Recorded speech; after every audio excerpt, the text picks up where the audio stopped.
ಸಾಮಾಜಿಕ ಜಾಲತಾಣಗಳಲ್ಲಿ ಕಿಡಿಗೇಡಿಗಳ ಅಟ್ಟಹಾಸ ಮಿತಿಮೀರಿದೆ. ಬೀದರ್ ಜಿಲ್ಲೆಯ ರಾಷ್ಟ್ರ ರಕ್ಷಣಾ ಪಡೆಯ ಜಿಲ್ಲಾಧ್ಯಕ್ಷರಾದ ಅಮಿತ್ ಚಿಂಚೋಳಿಯವರಿಗೆ ಇನ್ಸ್ಟಾಗ್ರಾಂ ಮೂಲಕ ಕೊಲೆ ಬೆದರಿಕೆ ಹಾಕಲಾಗಿದೆ. ಬೆಂಗಳೂರಿಗೆ ಬಂದರೆ ಸಾಯಿಸುವುದಾಗಿ ಪುಂಡನೊಬ್ಬ ಅವಾಜ್ ಹಾಕಿದ್ದು, ಈಗ ಈ ಪ್ರಕರಣ ಪೊಲೀಸ್ ಮೆಟ್ಟಿಲೇರಿದೆ. ಈ ಕುರಿತ ಒಂದು ವರದಿ ಇಲ್ಲಿದೆ ನೋಡಿ. ಹೌದು, ಇತ್ತೀಚಿನ ದಿನಗಳಲ್ಲಿ ಸೋಷಿಯಲ್ ಮೀಡಿಯಾ ಅನ್ನೋದು ಬೆದರಿಕೆ ಹಾಕುವ ಅಡ್ಡೆಯಾಗಿ ಬದಲಾಗ್ತಿದೆಯೇ ಅನ್ನೋ ಅನುಮಾನ ಕಾಡ್ತಿದೆ. ಇದಕ್ಕೆ ತಾಜಾ ಉದಾಹರಣೆ ಅಮಿತ್ ಚಿಂಚೋಳಿ ಅವರಿಗೆ ಬಂದಿರೋ ಈ ಜೀವ ಬೆದರಿಕೆ ಸಂದೇಶ.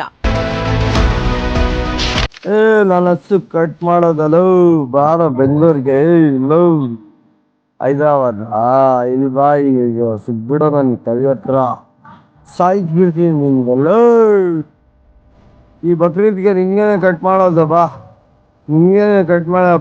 ಪುನೀತ್ ಕುಮಾರ್ ಸಾವರಿಗೆ ಕಟ್ ಮಾಡ್ತೀನಿ ಬಾ.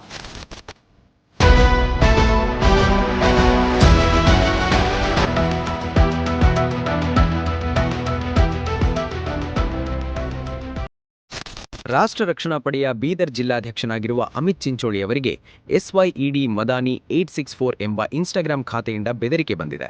ಅಷ್ಟೇ ಅಲ್ಲದೆ ಅತ್ಯಂತ ಅಸಭ್ಯವಾಗಿ ನಿಂದಿಸಿರುವ ಕಿಡಿಗೇಡಿ, ನಾನು ಹಸು ಕಟ್ ಮಾಡುವವನು, ಬೆಂಗಳೂರಿಗೆ ಬಾ, ನಿನ್ನನ್ನು ಸಾಯಿಸಿಬಿಡ್ತೀನಿ ಎಂದು ಬಹಿರಂಗವಾಗಿಯೇ ಸಂದೇಶ ಕಳುಹಿಸಿದ್ದಾನೆ. ಸೈಯದ್ ಮದಾನಿ ಎಂಬ ಮುಸ್ಲಿಂ ಯುವಕ ಜೀವ ಬೆದರಿಕೆ ಹಾಕಿದ್ದಾನೆ. ಏನೋ ಆಡಿಯೋ ರೆಕಾರ್ಡಿಂಗ್ ಹಾಕಿದ್ದಾನೆ. ನನ್ನ ಇನ್ಸ್ಟಾಗ್ರಾಮ್ ಪೇಜ್ನಲ್ಲಿ ನಾನು ಹಸುವನ್ನು ಕಡಿಯುತ್ತೇನೆ, ಅದೇ ಥರ ನಿನಗೂ ಕೂಡ ಕಡಿಯುತ್ತೇನೆ ಎಂದು ಬೆದರಿಕೆ ಹಾಕಿದ್ದೇನೆ. ಆ ನಾಲಾಯಕನ ವಿರುದ್ಧ ನಮ್ಮ ಬೀದರ್ ನೂತನ್ ನಗರ ಪೊಲೀಸ್ ಸ್ಟೇಷನ್ನಲ್ಲಿ ದೂರ ಕೊಟ್ಟಿದ್ದೇನೆ. ನಮ್ಮ ಬೀದರ್ ಜಿಲ್ಲೆಯ ಪೊಲೀಸ್ ಇಲಾಖೆಯವರ ಮೇಲೆ ನನಗೂ ಭರವಸೆ ಇದೆ. ಆದಷ್ಟು ಬೇಗ ಆ ನಾಲಾಯಕನಿಗೆ ಅರೆಸ್ಟ್ ಮಾಡಿ ಕಠಿಣ ಕಾನೂನು ಕ್ರಮ ಕೈಗೊಳ್ಳುತ್ತಾರೆ ಎಂದು ಭರವಸೆ ಇದೆ. ಅದೇ ಥರ ಆ ನಾಲಾಯಕನಿಗೆ ಅವನಂತ ಇನ್ನ ಕೆಲಂತ ಕಿಡಿಗೇಡಿಗಳಿಗೆ ಹೇಳುವುದೆಂದರೆ, ನಾನು ಹಿಂದೂ ಸಂಘಟನೆಯಲ್ಲಿ ಬಂದಿರೋದು ಭಾರತಾಂಬೆಯ ಗೋಮಾತೆಯ ಹಿಂದೂ ಧರ್ಮದ ರಕ್ಷಣೆ ಮಾಡುವುದಕ್ಕೋಸ್ಕರ ಈ ಸಂಘಟನೆಯಲ್ಲಿ ಬಂದಿದ್ದೇನೆ. ರಾಷ್ಟ್ರ ರಕ್ಷಣಾ ಪಡೆ ಸಂಘಟನೆಯಲ್ಲಿ ನಾನು ನನ್ನ ಕುಟುಂಬದ ಚಿಂತೆ ಮಾಡುವುದಿಲ್ಲ.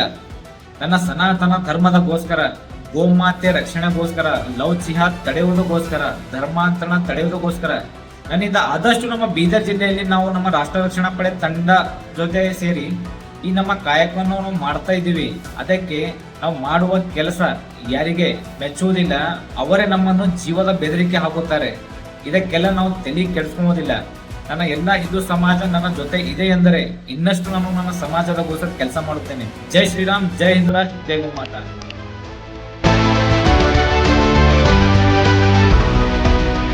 ಈಗಾಗಲೇ ಅಮಿತ್ ಚಿಂಚೋಳಿ ಅವರು ದೂರು ನೀಡಿದ್ದು, ಆರೋಪಿಯ ಇನ್ಸ್ಟಾಗ್ರಾಂ ಲಿಂಕ್ ಮತ್ತು ಮೆಸೇಜ್ಗಳನ್ನ ಪೊಲೀಸರಿಗೆ ಹಸ್ತಾಂತರಿಸಿದ್ದಾರೆ.